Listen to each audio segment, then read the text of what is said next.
pengacara dengan inisial N, Denny Kristanto, sarjana hukum, berikan keterangan terkait tindak pidana kekerasan seksual di depan kantor Pengadilan Negeri Kabupaten Sambas.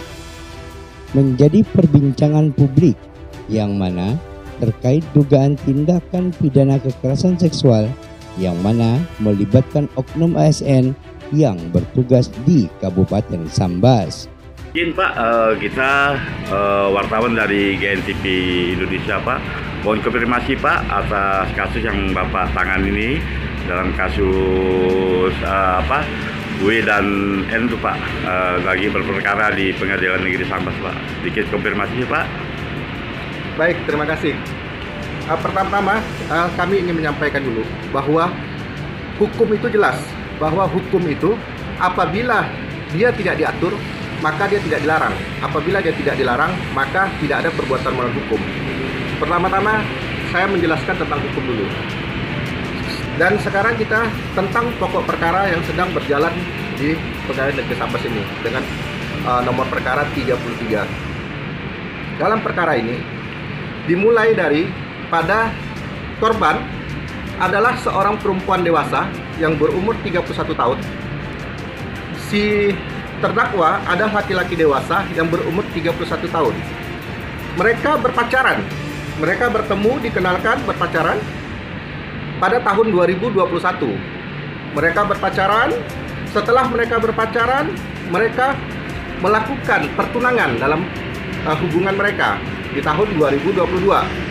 Setelah mereka melakukan pertunangan, ada perubahan karakter daripada korban kepada terdakwa yang sering terlalu proteksi kepada terdakwa, sering marah-marah, sering melakukan caci maki kepada terdakwa, sehingga perbuatan daripada korban tersebut itu didengar oleh ibunya terdakwa, sehingga ibu terdakwa menyampaikan kepada terdakwa, apabila sebelum nikah saja sudah begini, nanti apabila nikah takutnya bercerai, lebih baik jangan dilanjutkan saja hubungan pertunangan ini. Dengan dasar tersebut, maka terdakwa mengajak ibunya, mengajak orang-orang yang kemarin datang ke pertunangan, kepala desa dan kepala baik, datang ke rumah korban untuk memutuskan pertunangan tersebut. Setelah pertunangan tersebut diputuskan, terdakwa merasa kecewa dan sakit hati. Itu disampaikan oleh terdakwa di persidangan kemarin. Saksi korban. Itu disampaikan oleh saksi korban di persidangan kemarin. Atas putusnya pertunangan tersebut, saksi korban merasa sakit hati kepada terdakwa. Dan dasar itu dia melaporkan terdakwa di kepolisian Polsek Teluk Kramat.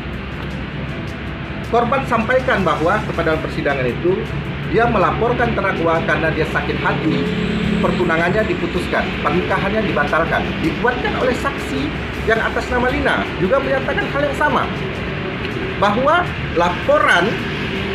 laporannya terhadap terdakwa itu akibat pertunangan yang diputuskan, dia sakit hati sehingga melaporkan terdakwa ke Polsek Teluk Kramat. Sehingga terdakwa saat itu menjadi tersangka dan saat ini disidangkan di Pengadilan Negeri Sambas ini dengan nomor perkara 33. Untuk hal itu sangat jelas dalam perkara ini. Apakah perkara ini memang diatur di dalam Undang-Undang TPKS atau tidak? Itu sangat jelas, ya. Walaupun nanti majelis hakim yang menilainya. Dan harapan kami bahwa kepada Presiden Indonesia Pak Prabowo, kepada Bapak Kapolri, kepada Bapak Jaksa Agung untuk lebih memperhatikan jajarannya, untuk lebih meneliti suatu perkara. Apabila perkara itu yang tidak mencukupi menjadi perkara tindak pidana, jangan kesannya dipaksakan menjadi perkara pidana. Karena mengapa?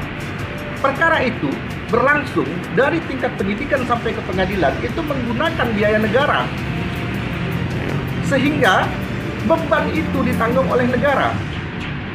Apalagi sekarang saya sampaikan lagi kepada Bapak Presiden, kepada Bapak Kapolri, Bapak Jaksa Agung, negara kita sedang efisiensi. hal-hal yang seperti ini juga seharusnya menjadi perhatian untuk efisiensi yang digalakkan oleh Pak Presiden. Dan harapan kami terakhir kepada majelis hakim yang memeriksa perkara ini juga melihat perkara ini dengan sejernih-jernihnya. Dilihat sejernih-jernihnya perkara ini. Ditegakkan hukum setegak-tegaknya. Mengapa?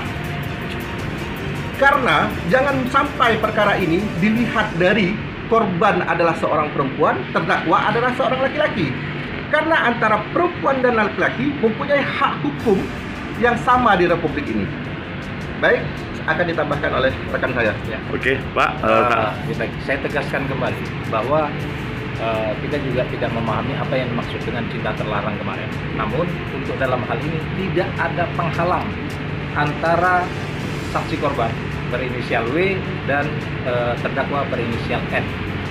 Namun, pertunangan ini diputuskan dan batalnya perkawinan itu adalah karena restu dari orang tua yang semula merestui, namun karena setelah terjadi pertunangan terjadi konflik terus-menerus antara korban dan terdakwa hingga akhirnya orang tua memberi masukan dan untuk memutuskan lebih baik kalian jangan menikah. Nah, tiba-tiba bisa diteruskan perkara ini menjadi dikenakan tindak pidana atau dugaan tindak pidana kekerasan seksual, ya, nanti hukum yang akan memutuskannya seperti apa. Oke, Pak. Dari kantor apa, Pak? Kantor advokatnya, Pak? Kita dari kantor advokat Denny Kristanto SH dan rekan. Di Singkawang kah? Di Singkawang. Dengan Pak apa nih, Pak? Saya Denny Kristanto SH. Beliau ini Akbar Firmansyah SH MH. Oke. Ada yang mau tambahkan lagi, Pak? Dalam perkara ini? Cukup dari kita. Oke, terima kasih. Oke. Maka dari itu, selaku pengacara dari tersangka dengan inisial N tersebut, dengan ini menyampaikan keterangan kepada awak media terkait kasus tersebut di depan kantor Pengadilan Negeri Kabupaten Sambas. Dalam proses persidangan, tersangka N juga didampingi pengacara Denny Kristanto Sarjana Hukum, Akbar Firmansyah, dan HD Permana. Kabupaten Sambas, GNTV Indonesia, Repi mengabarkan.